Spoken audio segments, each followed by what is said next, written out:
Hey everyone, today we're going to take a look at growing quinoa. I've never grown it before, so I'm really not sure what to expect. Now these guys were started on May 18th, and these guys a week later on the 25th, and today is May 28th. So as you can see, they sprout very quickly. This is the seed pack, and these are the seeds that are roughly about the size of a tomato seed. Now I've got room for 11 plants, so I'm going to do 8 transplants and direct seed the other 3. I would have transplanted those 4 large ones already, but it's been very hot and sunny, so the weather's supposed to break tomorrow, so I'll do it then.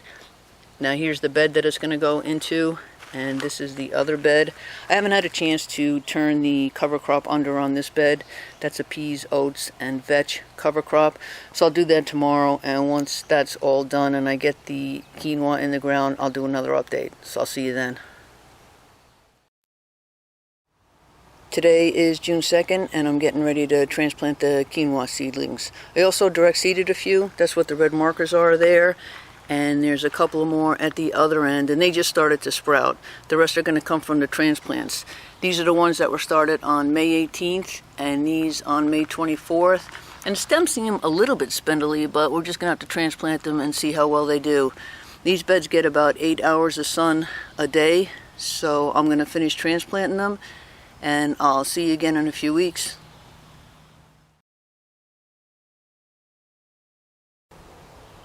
Okay, it's July 1st, and as you can see, the quinoa has grown quite a bit since I transplanted them out 30 days ago on June 2nd. I ended up with 6 transplants, 4 large and 2 small. So these are 2 of the large. These are the 2 small, 2 direct seeded, the other 2 large, and 3 more direct seeded. They're growing a little bit slower than the transplants, but I'm sure they'll catch up. So I haven't done much to them. I haven't given them any water. The temps have been in low 40s to low 50s at night, and 65 to upper 70s during the day. For fertilizer, they've gotten some liquid kelp and some fish emulsion over the last month. And they have been under insect barrier row cover until yesterday, but they've outgrown the PVC support, so I had to take it off.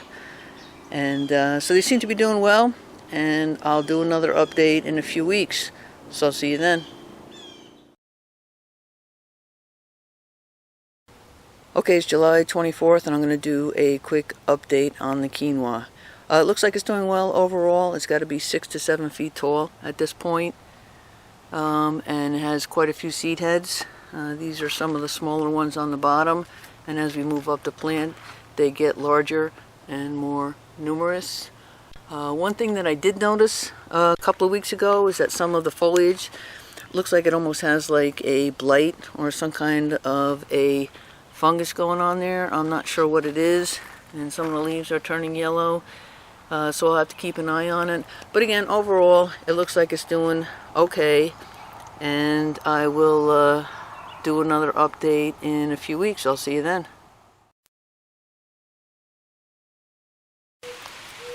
Okay, today is August 2nd, and I'm going to do another quick update on the quinoa. It's been raining for over 30 hours, and it's still raining, as you can see. So this quinoa plant on the end is fine, and it's well over 8 feet tall. But this guy, over the last 12 hours rather, this one is also about 8 feet tall, and it just kind of keeled over sometime in the night. So I'm going to take those pieces of PVC, I'm going to stand the plant back up, tie it off, and hopefully it will reestablish itself. And I can do another update in a couple of weeks. So I'll see you then. Okay, I got the plants upright. There's quite a bit of pressure on this one. Hopefully it won't snap the stalk over the next few days. And the one that was on the end, that 8-footer, yeah, that's now a 5-footer, because when I stood it up, it did snap the stalk. And there's the 3.5 feet that were up on the top of it. So I'm just going to take it. You can see where I dug the hole already. I'm going to put it in the ground just like some little Charlie Brown Christmas tree and see what happens. So I'll see you again in a few weeks.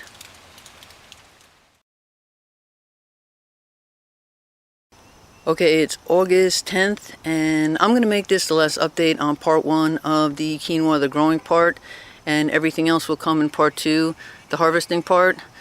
They're growing well. This guy is every bit of 8 feet tall, They're supposed to be 4 to 6 feet, but all the plants are at least 6 feet tall. They're just starting to change color, but I didn't want to wait to do the update because we have storms forecast for the next 5 days, and with the quinoa being so tall, I'm afraid that the plants are going to get taken down, and then I won't be able to do the update. So the seeds are, I have the seed pack here, Rainbow, Brilliant Rainbow. They came from Botanical Interests. The seed pack said spacing of 12 to 18 inches. I went with 16 simply because that's the way the bed divided equally, and that seemed to work okay. It's sandy soil. The pH is around 6.8 to 7, zone 4B. Nighttime temps, I don't know, 58 to 64 on average for the summer, and daytime mid to upper 80s. We haven't hit 90 yet, and it's the middle of August already. I don't know what else there really is.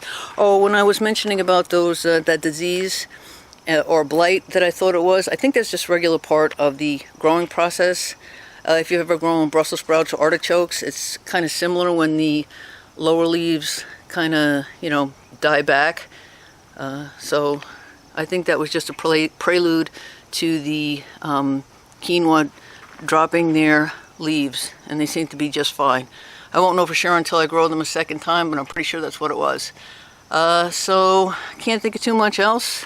I hope this little video, gave you an idea of growing quinoa in your backyard, and thanks for watching.